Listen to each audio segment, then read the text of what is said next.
नमस्कार मित्रों। तो हम एक बार फिर से अपनी नई कहानी मेरी तेरी प्रेम कहानी का एक नया चैप्टर लेकर आ गए हैं। आज हम जो चैप्टर सुनने वाले हैं वो है चैप्टर नंबर 5। भैया, मैं आपकी बात समझ रहा हूँ और आप सही हैं, पर मैं मुन्नी के बिना नहीं रह पाऊँगा और ना ही मुन्नी मेरे बिना रह पाएगी। अगर आप मुझे 1 साल का समय दें तो मैं अपने आप को साबित करके दिखाऊंगा कि मैं मुन्नी के लिए सही हूँ। बस मुझे कुछ समय चाहिए और तब तक के लिए मैं चाहता हूँ कि आप मुन्नी की शादी कहीं और ना कराएं। मैं आपको विश्वास दिलाता हूँ कि 1 साल में मैं मुन्नी के लिए उस काबिल बन जाऊंगा कि आप खुद मुन्नी का हाथ मेरे हाथों में देंगे। मुन्नी के बड़े भाई पवन ने ये सुना तो अपनी आंखें छोटी करके बिट्टू से कहा, पैसा कमाना प्यार करने जितना आसान नहीं होता।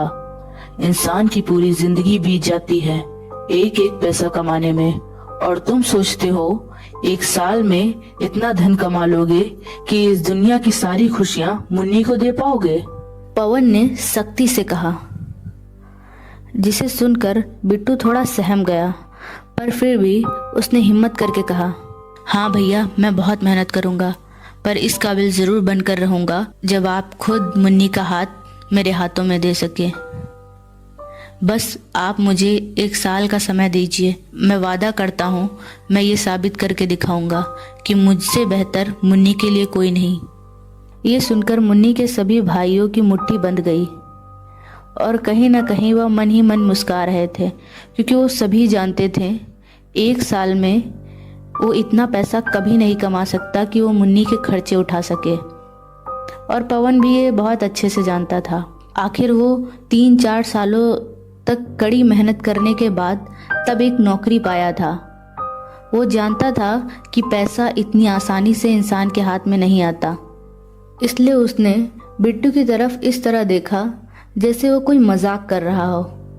ठीक है, हम 1 साल का समय सिर्फ और सिर्फ मुन्नी के लिए देते हैं, पर अगर इस 1 साल में मुन्नी के दिल में तुम्हारी जगह कोई और आ गया तब तुम क्या करोगे? बिट्टू को मुन्नी पर पूरा भरोसा था कि ऐसा कभी नहीं हो सकता कि बिट्टू की जगह मुन्नी के दिल में कोई और ले सके, इसलिए उसने विश्वास के साथ कहा, ऐसा कभी नहीं हो सकता। मुन्नी के दिल में मेरे सिवा कोई और अपना घर नहीं बना सकता। मुझे उस पर खुद से ज्यादा भरोसा है। बिट्टू की इस बात पर पवन की मुट्ठियां तो भींच गईं, पर उसने कुछ कहा नहीं। तभी मुन्नी के पापा ने कहा, ठीक है, 1 साल हम तुम्हें देते हैं, पर इस 1 साल के बाद अगर तुम मुन्नी के काबिल नहीं हुए तो मुन्नी की शादी तुम खुद कराओगे, और वो भी किसी और से। तुम्हारे सामने मुन्नी की डोली उठेगी। ये सब सुनकर बिट्टू को अपने अंदर कुछ टूटता हुआ महसूस हुआ। उसे डर लग रहा था कि कहीं अगर वो अपने आप को साबित नहीं कर पाया तो मुन्नी उससे दूर हो जाएगी, पर उसके पास और कोई रास्ता नहीं था। इसलिए उसने पवन की तरफ देखा और उससे गले मिलने के लिए आगे बढ़ने लगा। तभी पवन ने उसे हाथ दिखाकर रोक दिया और कहा, आखिरी बार मुन्नी से जाकर मिल लो, क्योंकि अब तुम तभी मुन्नी से मिल पाओगे जब उसके काबिल हो जाओगे, और उससे कहना कि हम तुम दोनों की शादी के लिए मान गए हैं, पर तभी जब तुम खुद को साबित कर पाओगे। आखिर वो भी तो देखे कि तुम उससे शादी करने के लिए किस हद तक जा सकते हो। बिट्टू के बड़े भाई की बातों में सख्ती थी और अपनी बहन के लिए फिक्र भी। बिट्टू ने एक बार मुन्नी के चारों भाइयों की तरफ देखा और फिर मुन्नी के कमरे की तरफ बढ़ गया। मुन्नी ने सब कुछ सही से तो नहीं सुना था, पर हाँ, कुछ कुछ बातें उसे सुनाई दी थीं, और बाकी बातें बिट्टू ने आकर मुन्नी को बता दी। दोनों थोड़ा खुश भी थे और दुखी भी थे। दुखी इसलिए थे कि बिट्टू अब 1 साल तक मुन्नी से नहीं मिल सकता। मुन्नी से बात करने के बाद बिट्टू अपने घर चला गया। बिट्टू को समझ में नहीं आ रहा था कि उसने मुन्नी के घर वालों से कह तो दिया था कि वो 1 साल में अपने आप को साबित करके दिखाएगा, पर वो भी जानता था ये इतना आसान नहीं। वो जानता था कि उज्जैन में उसे कोई नौकरी नहीं देगा, क्योंकि कहीं ना कहीं मुन्नी के चक्कर में उसने सबसे दुश्मनी ले रखी थी। उसके सबके साथ कहीं ना कहीं पंगे थे और जिनके साथ नहीं थे उन्होंने बिट्टू की हरकतों की बातें सुनी हुई थी, जिस वजह से बिट्टू को उज्जैन में नौकरी मिलना मुश्किल था और बिट्टू का पढ़ाई लिखाई में भी कोई अच्छा स्कोर नहीं था जिसके बलबूते बिट्टू कोई अच्छी नौकरी पा सके। इसलिए उसे उज्जैन से बाहर जाना ही ठीक लगा। देर रात तक बिट्टू इन्हीं सब बातों के बारे में सोचता रहा। तभी उसके पास एक उसके पुराने दोस्त का कॉल आया, जिससे बात करके पता चला कि इंदौर में एक जगह है जहां पर वो काम कर सकता है। बिट्टू को ये सही लगा क्योंकि इसे कहीं ना कहीं से शुरुआत करनी थी, इसलिए उसने वहां आने के लिए हामी भर दी। अगले दिन बिट्टू ने मुन्नी को कॉल करके महाकालेश्वर मंदिर बुलाया और उसने इंदौर जाने की बात मुन्नी को बताई, जिसे सुनकर मुन्नी बहुत उदास हो गई। पर फिर भी बिट्टू के बहुत समझाने पर वह इस बात को समझ गई। बिट्टू ने मुन्नी को यह भी बताया कि कल सुबह ही वह इंदौर के लिए निकलने वाला है। उसका एक दोस्त वहीं रहता है, वो उसे एक अच्छी नौकरी दिला सकता है। मुन्नी बिट्टू को जाने तो नहीं देना चाहती थी, पर वो जानती थी बिट्टू की तरक्की के लिए उसका उज्जैन से बाहर निकलना जरूरी था, इसलिए उसने खुद को संभाल लिया। अगली सुबह बिट्टू उज्जैन से निकलने के लिए तैयार था। उसने अपने माता पिता पैर छुए और फिर घर से निकलने लगा। मुन्नी के घर में भी सभी को पता चल गया था कि बिट्टू इंदौर जा रहा है, इसलिए मुन्नी के पापा अपने घर के दरवाजे पर खड़े उसे देख रहे थे। तभी बिट्टू ने उनके पास आकर उनके भी पैर छू लिए, पर मुन्नी के पिताजी ने उसके सिर पर हाथ नहीं रखा। बिट्टू सीधा खड़ा हो गया और कहा, अंकल, मैं मुन्नी के लिए बहुत मेहनत करूंगा, फिर एक दिन आप खुद उसका हाथ मेरे हाथों में देंगे। इस पर मुन्नी के पापा ने कहा, ये तो समय ही बताएगा। ये बोलकर वो अपने घर के अंदर चले गए। बिट्टू की माँ रो रही थी। बिट्टू उनसे कभी इतनी दूर नहीं गया था, आज पहली बार वो उनसे दूर जा रहा था। बिट्टू अपनी माँ के पास आकर उनके आंसू पोंछकर कहता है, माँ, मैं कोई हमेशा के लिए नहीं जा रहा हूँ, बस कुछ समय की बात है और फिर मैं वापस उज्जैन ही आ जाऊंगा।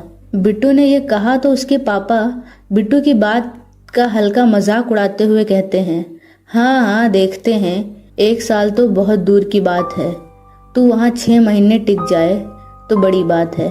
पैसे कमाने के लिए मेहनत करनी पड़ती है, वहाँ घूमने के पैसे नहीं मिलते, समझे बिट्टू महाराज। ये बोलकर वो भी घर के अंदर चले जाते हैं। बिट्टू की माँ अपने पति की बात सुनकर बिट्टू से कहती है, तू उनकी बात पर इतना ध्यान मत दे, मुझे पता है तू एक दिन बहुत बड़ा आदमी बनेगा। इस पर बिट्टू ने कुछ नहीं कहा और बस अपना सिर हाँ में हिला दिया। बिट्टू जाने से पहले एक बार मुन्नी से मिलना चाहता था, पर मुन्नी आज घर से बाहर निकली ही नहीं। बिट्टू ने काफ़ी देर रास्ता देखा, पर फिर उसकी ट्रेन का समय हो रहा था, इसलिए वो निकल पड़ा। उसका दोस्त रिक्की उसे स्टेशन छोड़ने जा रहा था। टाइम काफ़ी हो गया था, इसलिए बिट्टू का दोस्त फटफटी को फुल स्पीड से चला रहा था। तभी बिट्टू को मुन्नी की आवाज़ सुनाई दी।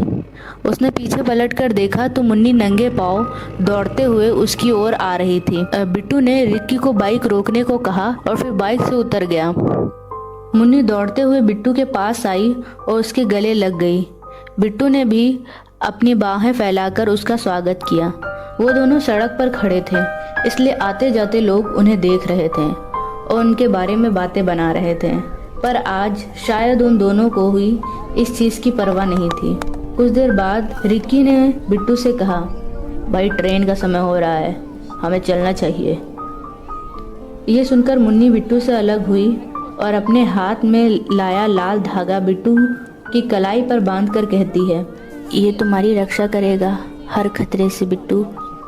ये सुनकर बिट्टू की आंख फिर नम हो गई। इस समय बिट्टू ही जानता था कि उसके लिए ये समय कितना मुश्किल था, पर फिर भी उसे यहाँ से जाना ही पड़ेगा। मुन्नी के धागा बांधने के बाद बिट्टू ने अपने गले में पहना हुआ लॉकेट निकालकर मुन्नी को पहनाते हुए कहा, अभी तो यही है मेरे पास, पर वादा करता हूँ जल्द ही मंगलसूत्र तुम्हारे गले में बांधूंगा भले ही मैंने तुम्हारी मांग में सिंदूर नहीं डाला, पर मैं तुम्हें एक वचन देता हूँ। मेरी जिंदगी और मेरे दिल में तुम्हारे सिवा कभी और कोई नहीं आ सकता। इसलिए मुन्नी, मुझ पर से कभी अपना भरोसा मत डगमगाने देना। मैं जानता हूँ मेरे जाने के बाद बहुत कुछ ऐसा होगा जिससे तुम्हें ऐसा लगेगा कि मैंने तुम्हारा भरोसा तोड़ा है, पर तुम्हें अपने प्यार पर भरोसा रखना होगा, मुझ पर भरोसा रखना होगा। अब मैं चलता हूँ, ट्रेन का समय हो रहा है। ये बोलकर बिट्टू बाइक पर बैठ जाता है और फिर रिक्की बिट्टू को लेकर वहां से चला आता है। मुन्नी वहीं पर खड़ी बिट्टू को तब तक देखती रहती है जब तक बिट्टू की बाइक उसकी आंखों से ओझल नहीं हो जाती। फिर भारी कदमों से वो अपने घर की तरफ लौट जाती है। तो मित्र और मित्राणियों, आपको हमारा आज का ये चैप्टर कैसा लगा कमेंट बॉक्स में ज़रूर बताइएगा, और कहानी अच्छी लग रही हो तो चैनल को सब्सक्राइब और वीडियो को लाइक करना ना भूलें। मिलते हैं इस कहानी के अगले भाग में, तब तक के लिए अलविदा।